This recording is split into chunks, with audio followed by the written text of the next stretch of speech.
السلام علیکم ورحمۃ اللہ وبرکاتہ۔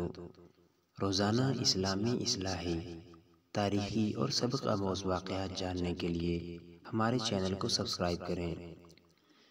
وہ جو اپنی پسند کو بھول کر آپ کی پسند کی چیز پکاتی ہے، آپ کی تنخواہ کے مطابق اپنے اخراجات سمیٹتی ہے، آپ کے بچوں کو پیٹ میں کتنے ہی ماہ سنبھالتی ہے، انہیں پالتے پوستے اس کا جسم ڈھلک جاتا ہے، صبح سے شام آپ کے والدین اور اولاد کا خیال رکھتے ہو جاتی ہے، اور پھر رات میں آپ کو سکون فراہم کرتی ہے، اور پھر ایک وہ لڑکی ہے جس سے آپ خفیہ محبتوں کا اظہار کرتے ہیں۔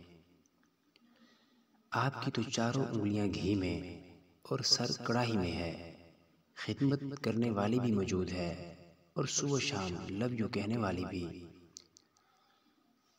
وہ جو منہ اندھیرے نکلتا ہے، موسم کا گرم سرد سہ کر شام کر تھکا ہارا گھر لوٹتا ہے، بھانت بھانت کے لوگوں سے پورا دن متھا مارتا ہے، اپنی ضروریات پیچھے ڈال کر آپ کی چھوٹی چھوٹی خواہشات پوری کرتا ہے، اور پھر ایک وہ لڑکا ہے جو آپ سے خفیہ محبتوں کا اظہار کرتا ہے۔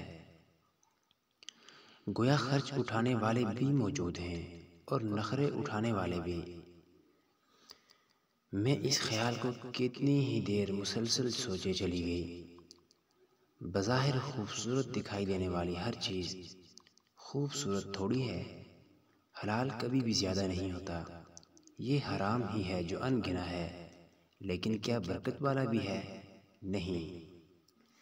ایک بلی کا 60-70 دن کا حمل ہوتا ہے اور 6-8 بچے ایک ساتھ ہی جنم دیتی ہے، کتنے جلدی، کتنے زیادہ۔ اس کے برعکس گائے 250 سے 250 دن کے حمل کے بعد ایک ہی بچہ جنتی ہے، ذبح بھی کتنے ہوتے ہیں، پھر بھی بلیوں کی بہتات ہوئی نہ گائے کی قلت۔ یہی فرق ہے بس، برکت تو حلال میں ہی ہے، تھوڑا ہے لیکن اپنا ہے۔ اللہ کرے اسی اپنے میں اپنائیت کے تمام احساس مل پائیں، اسی اپنے پر ساری اپنائیت واری جائے۔ ویڈیو کے بارے میں اپنی قیمتی رائے سے کومنٹ سیکشن میں آگاہ ضرور کیجیے گا۔ شکریہ۔